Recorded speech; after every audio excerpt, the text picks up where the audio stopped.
visita en esta 43 edición de la Feria del Libro de Valencia Juan Eslava Galán, el escritor jienense, Premio Planeta 1987 por En busca del unicornio. Ha venido a presentarnos su última novela, Últimas pasiones del caballero Almafiera, publicada por Editorial Planeta. Juan, bienvenido. Muchas gracias. ¿Qué es el caballero Almafiera? ¿Quién es y cuáles son esas últimas pasiones?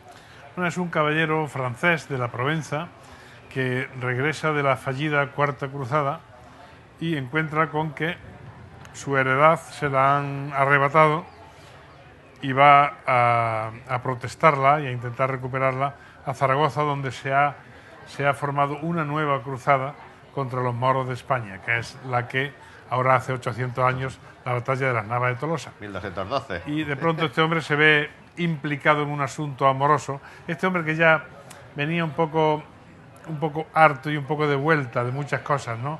De las guerras en Oriente y de los amores en Oriente, de pronto se encuentra perdidamente enamorado de la esposa de su mayor adversario o enemigo. Y bueno, pues es una novela de amor y de guerra. Y hasta aquí puedo contar. Hasta aquí puedo contar, sí. Acaba en la batalla, obviamente. Almafiera, has tenido que bucear en Cantares de Gesta, has tenido que bucear en novelas de caballería, ¿o es un personaje totalmente de ficción? Bueno, es un personaje ficticio, pero he tenido muy en cuenta cómo eran las cosas entonces. Es decir, es una novela, quizá de todas mis novelas, la que es más fiel a la época, a las costumbres, a las comidas, a lo que cantan los juglares, a los entretenimientos que hay en la corte, a el modo de hacer la guerra, consideración hacia los moros, que son el enemigo. Todo eso quizá nunca lo he atestiguado y lo he documentado tan bien como en esta novela. A mi Almafiera, te he de confesar, me suena a Fierabras. Bueno, de los Cantares de Gesta franceses, del Bálsamo de Fierabras del Quijote. Sí. ¿Hay algo de Cervantes? ¿Hay mucho del espíritu cervantino en esta novela? Bueno, hay algo del espíritu cervantino, pero yo más bien diría de Cervantes como caballero fallido, héroe fallido al término de su vida. Quizá algo hay de la melancolía cervantina. Aparte de que yo soy un inveterado lector de Cervantes y obviamente uno, del mismo modo que somos lo que comemos, somos también lo que leemos. Claro. ¿Cómo surgió estas últimas pasiones del caballero Almafiera? Bueno, yo quería hacer primero una novela del siglo XIII, porque entre otras cosas yo estuve 8 años de mi vida estudiando, muy felices, estudiando el siglo XIII porque fue mi tesis doctoral. La guerra en la frontera en el siglo XIII, todo esto. Yo hice la tesis sobre historia. Y de algún modo estaba un poco familiarizado con ese ambiente del caballero, de la frontera, etcétera, ¿no? Pero después también se me ocurrió, porque soy un gran lector de Cantares de Gesta y de poesía medieval, poesía amorosa medieval, se me ocurrió que estaría bien contrastar en el siglo XXI cómo se amaba entonces, que tienen muchas cosas que enseñarnos. Ellos tenían también la sabiduría de Oriente, la tenían a través de las cruzadas bastante reciente. Entonces quería hacer eso, la historia de un amor otoñal arrebatado y al mismo tiempo en ese contexto brutal de la guerra de los hombres. Tú has hablado de la historia, tu formación de historiador, has hablado de esa tesis doctoral del siglo XIII, pero también es cierto que la fantasía y la aventura son elementos primordiales en tu novela. ¿Hasta qué punto juega la fantasía y la aventura en tu narrativa? Bueno, en este caso, en el caso de esta novela, me he ceñido mucho a que la historia sea creíble. Yo he querido creérmela para que se la crea el lector. Entonces, mis personajes sienten como sentían los personajes de entonces. Y uno puede buscar incluso personajes mínimos de la novela que todos tienen su refrendo en la historia. Yo sé que el lector no necesita tanto, pero yo he querido darlo para creerme mi historia. En ese sentido, digamos que estoy satisfecho de que creo que he traído una estampa fidedigna de cómo eran las cosas entonces. Obviamente hay asuntos que no han variado. Es decir, el alma humana es siempre la misma. Cambian las instituciones, cambian las costumbres, el alma humana es la misma. Y nos enamoramos los hombres de las mujeres con la misma pasión con que se enamoraban entonces. Y lo que hacemos, las locuras, son parecidas a las que se hacían entonces. Quizá a los lectores me alaban en la novela dos cosas. Primero el humor, que tiene mucho humor, como suelen tener todos mis libros, pero aquí se nota quizá que yo lo he escrito, las últimas pasiones del caballero Almafiera las he escrito recreándome en la suerte. Y otro, la crudeza de las descripciones amorosas. Esta moral pacata que tenemos ahora los cristianos occidentales es una cosa, bueno, los que lo tengamos, hay gente que lo ha perdido por completo, es una cosa del siglo XIX sobre todo. Pero antes era mucho más libres y yo he querido aquí expresarlo con esa libertad.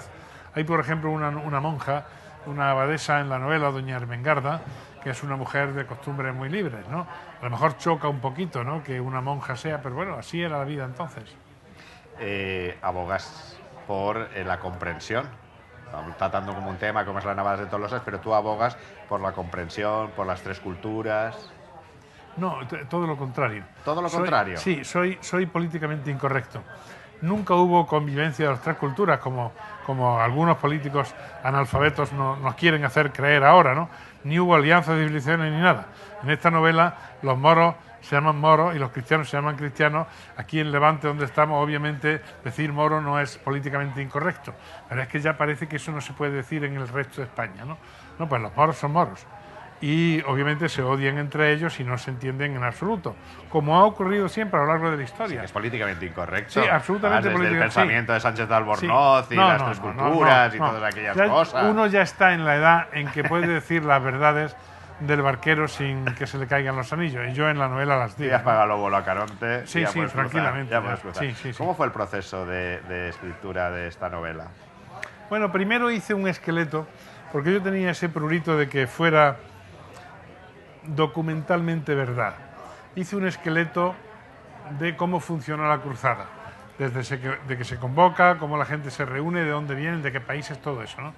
Eso que es el fondo realmente. Cuando tuve hecho el entramado, entonces puse la historia de amor para que discurriera y respirara en medio de eso, ¿no? Entonces, digamos que la única dificultad que ha habido en la novela, pero por lo que me dicen los lectores está salvada, era que había que imbricar la historia tempestuosa de amor, había que imbricarla en los hechos bélicos de la cruzada, cómo va discurriendo hasta que acaba, que es la apoteosis final, que es la batalla de las Navas. He leído en más de una ocasión, sobre todo preparando la entrevista, que reivindicas a Álvaro Cunqueiro y a Ramón J. Senders. Sí, sí, absolutamente. Sí, sí.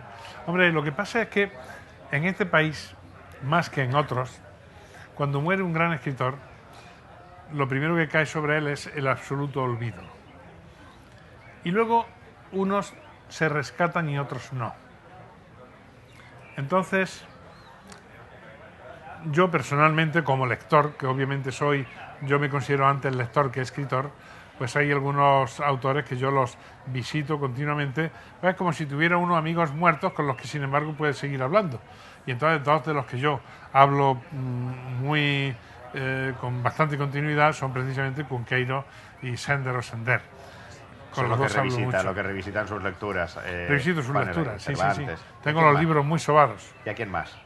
Bueno, de los clásicos. De los clásicos, pues ando mucho en Cervantes, ando mucho en Quevedo lo leo continuamente. San Juan de la Cruz, a pesar de que soy agnóstico, algo la poesía de San Juan de la Cruz me llega directamente al corazón. Y bueno, y luego clásicos como puede ser Homero. También publicas ficción histórica con el nombre de Nicolás Wilcox. Publicaba, ya ha desaparecido. No, o sea bueno, no ha desaparecido, pero me he retirado porque desde que se supo ya tiene menos gracia. Porque era mi alter ego, ¿no? Era un tipo, todo lo contrario de lo que soy yo, era como el anuncio de heterónimo ya pasó a la historia. Sí, bueno, ya lo sabe todo el mundo, entonces ya no tiene gracia. Entonces la gracia era escribirlo y recibir cartas, como yo figuraba como traductor, diciendo que la traducción estaba regular. ¿Sabes? Pero bueno, eso en cierta manera también te da una tranquilidad, recuperas tu personalidad. Sí, en cierto modo, sí. Durante muchos años has sido docente. ¿Se hace lo suficiente, tanto en la familia como en la escuela, como en el instituto, como en la universidad, para acercar la lectura, o nunca se hace lo suficiente? No. Si ponemos a un chico con 14 años a leer el poema de Mio Cid, que es una obra que a mí me parece excelsa, seguramente ese chico ya está vacunado para toda su vida para no volver a leer nada, o sea, un cómic o algo más ligero, ¿no? Entonces, no se hace, ni se encuadra bien ni se está haciendo. Pero también debo decir que la crisis no está en la escuela, la crisis está en la familia. Es que los padres modernos son muy cómodos y creen que, en fin, que ya en la escuela educarán al niño. No, al niño hay que educarlo en la casa. Y luego en la escuela hay que informarlo, que es muy distinto. Si no hay libros, ¿no habrán libros en una familia? En una familia debe haber libros. Yo tengo comprobado una cosa. Decía Lara el Viejo, el editor viejo, decía, él era consciente de que él vendía el mueble porque no había librería en la casa, vendía el mueble y los libros. Y él decía, yo sé que ahora no los van a leer, los compran para adornar la sala. Pero en una casa donde hay libros, si los padres no los leen, los leerán los hijos. Y eso es muy cierto. Entonces, yo también observo, con gran esperanza, ahora que hemos dado un paseo por aquí, por la feria, observo que hay muchos padres que evidentemente no son lectores y sin embargo le están comprando libros a los hijos. Muy buen indicio. Ellos ya no tienen la costumbre ni la van a tener nunca a lo mejor, pero quieren que la tengan los hijos porque saben que en una casa donde hay libros se prospera mejor en la vida. Esperemos que esas anotaciones se hagan realidad. ¿Qué prepara Juan Eslava Galán actualmente? Pues ahora estoy con un libro que no sé, la verdad es que tengo mis dudas sobre si saldrá. Porque será políticamente, no será correcto. No, yo ya a esta edad, No, yo ya no quiero ser políticamente, no busco la incorrección, pero evidentemente digo lo que pienso, directo. Entonces, hace años escribí un libro, hace 15 años creo, La historia de España contada para escépticos. Y ahora estoy escribiendo su pareja, que no sé si saldrá porque me causa gravísimos problemas, La historia del mundo contada para escépticos. El problema es que me han salido más de 1000 páginas y debo reducirlo a 500. Bueno. Y no me siento con fuerza, pero no bueno, sientes, ya veremos. Bueno, andará. Puede que pero sea sí que continuarás con esas novelas de aventura, esas novelas históricas, esas novelas de fantasía, en cierto modo. Sí. Juan, ha sido un placer hablar contigo. Últimas mío. pasiones del caballero Almafiera. Gracias por haber compartido estos minutos con nosotros, por venir a Valencia y por haber hablado de historia y de tantas cosas, incluso políticamente no correctas. Bueno, está bien, ¿no? Sí, está bien. Muchas gracias. Muchas gracias. Muchas gracias.